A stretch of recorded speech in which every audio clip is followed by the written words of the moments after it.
दोस्तों, आज की कथा बड़ी ही निराली है। अब तक की सबसे अद्भुत कथा गाय और गंगा माता की कथा है। गाय और गंगा दोनों को ही हिंदू धर्म में विशेष स्थान दिया गया है। सनातन धर्म में दोनों को ही माता का स्थान दिया गया है। गंगा माता का हृदय बड़ा ही कोमल होता है।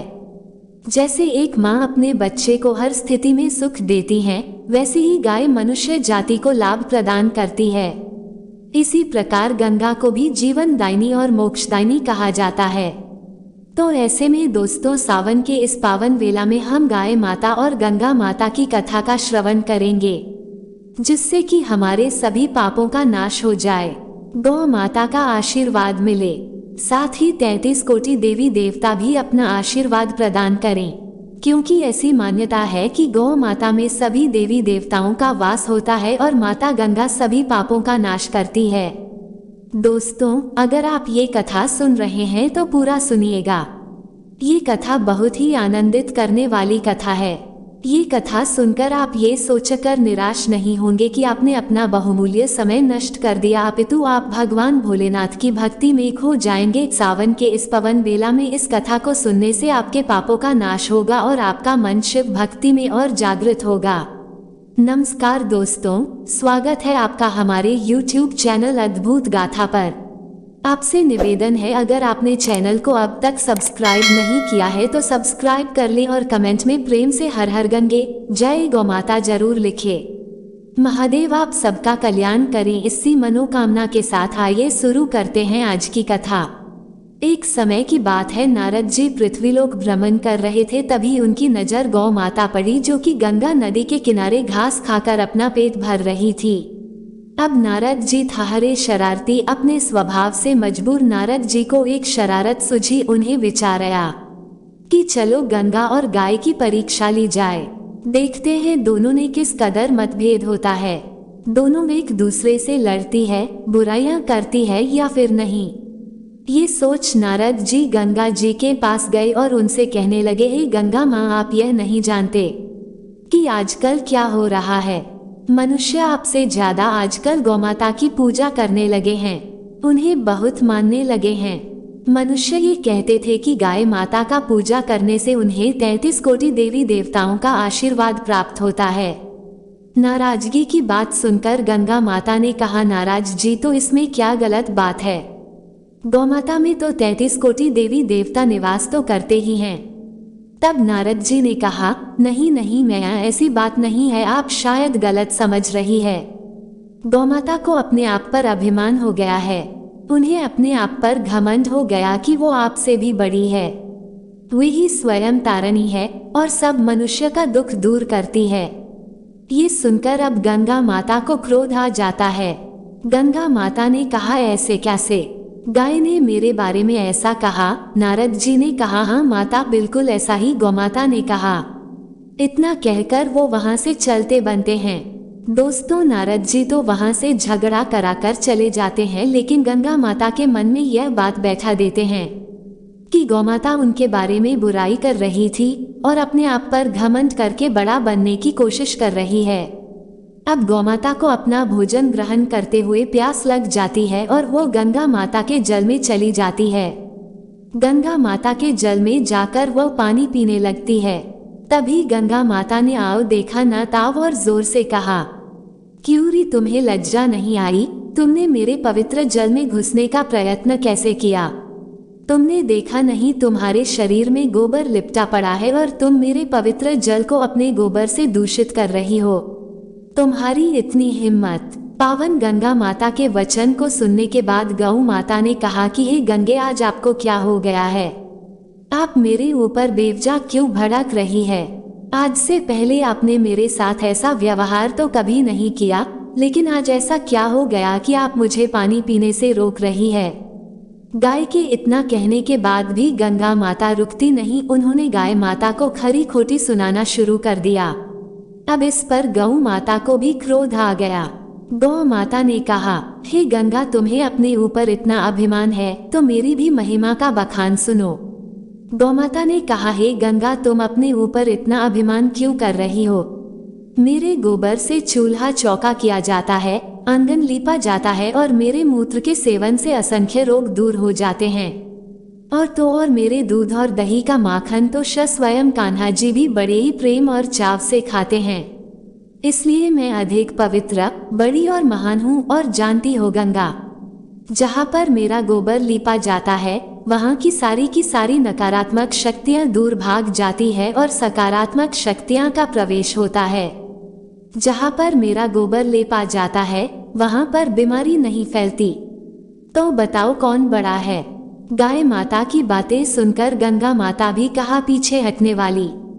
गंगा माता ने भी कहा, अच्छा ये बात है तो सुनो, मैं भी कम थोड़े ही हूँ, मेरे में भी असंख्य गुण है जो कि मैं तुम्हें बता रही हूँ। सुनो और कान खोलकर सुनो। 12 वर्षों के बाद मेरे किनारे पर कुंभ का मेला लगता है। मेरे द्वार पर असंख्य लोग स्नान करने आते हैं। जल से मेरे में स्नान करने से भक्तों के भाग्य जाग जाते हैं। और मैं शिव जी की जटा के बीच से निकली, यह कोई साधारण बात है। भगवान भोलेनाथ ने मुझे स्वयं अपने शीश पर धारण किया है। अगर तुम्हारे दूध और दही को गोपाल बड़े चाव से खाते हैं तो मेरे ऊपर भी देवाधिदेव महादेव की कृपा है। उन्होंने तो साक्षात अपनी जटाओं में मुझे स्थान दिया है, तो इसके नाते मैं बड़ी हुई। अब कहो, तुम्हारे पास कोई शब्द है अपनी बड़ाई करने के लिए? गंगा माता की बात सुनकर गौमाता ने कहा, अच्छा बात है, चलो तो सुनो, मैं जो तुम्हें सुनाती हूँ। तुम्हारे घाट पर कुंभ का मेला लगता है, इसके बारे में तुम अधिक बड़ाई ना करो तो अच्छा है। मैंने देखा है तुम लोग जनों के साथ कैसा व्यवहार करती हो। तुम्हारे इस मेले में इतना भगदड़ मचता है कि कितने लोग मारे जाते हैं, कितने घायल हो जाते हैं और कितने लोग खो जाते हैं। अब बताओ तुम्हारा यह मेला कैसे पवित्र हुआ? मेरे वजह से मनुष्य हर कष्ट से दूर होकर अंतकाल में मरने के बाद वैतरणी नदी को आसानी से पार करके स्वर्ग लोक को जाता है। और मेरी वजह से सुना आंगन हरा भरा और खुशियों से भर जाता है। सुना आंगन भरा भरा हो जाता है। धीरे धीरे ये लड़ाई और भी अधिक बढ़ती जा रही थी। एक दूसरे के ऊपर शब्दों के बाण छोड़े जा रहे थे। एक दूसरे को शब्दों से घायल किया जा रहा है। इस तरीके से गंगा और गौमाता आपस में एक दूसरे से तुलना करने लगती है। गंगा कहती है मैं बड़ी हूँ और गाय कहती है मैं बड़ी हूँ। न तो गाय पीछे हटने वाली, न तो गंगा। एक दूसरे को एक दूसरे से ऊंचा दिखाने की कोशिश होने लगती है। दोनों माताएं आपस में उलझी रहती है। अब ये देख नारद जी घबरा जाते हैं। वे सोचते हैं ये तो बड़ी समस्या उत्पन्न होगी, अब इसका समापन कैसे करें। वह गाय गंगा की लड़ाई के शब्दों के बानर महादेव के पास पहुंच जाते हैं। तब महादेव के पास बैठी माता पार्वती ने कहा, हे प्रभु, मैं तो देख रही हूँ कि गाय और गंगा एक दूसरे से लड़ रही है। तभी वहां पर नाराजगी आ जाते हैं। शिवजी ने नारद जी से पूछा है, नारद जी ये लड़ाई कैसी हो रही है? गंगा और गाय एक दूसरे से क्यों लड़ रही है? तब नारद जी ने कहा है, प्रभु मुझे क्षमा करे, अब मैं आपको क्या कहूँ। ये सब मेरी वजह से ही हो रहा है। मैंने सोचा कि इनकी परीक्षा ली जाए कि गाय और गंगा एक दूसरे से लड़ती है या नहीं, एक दूसरे का सम्मान करती है या फिर लड़ जाती है।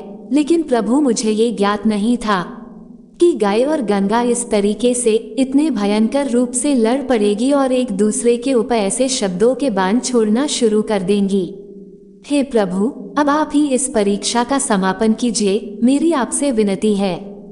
भगवान भोलेनाथ ने कहा, नारद जी, आपकी भी लीला अपरंपार है। आप जिस जगह भी जाते हैं वहाँ कोई ना कोई कौतूहल अवश्य उत्पन्न कर देते हैं।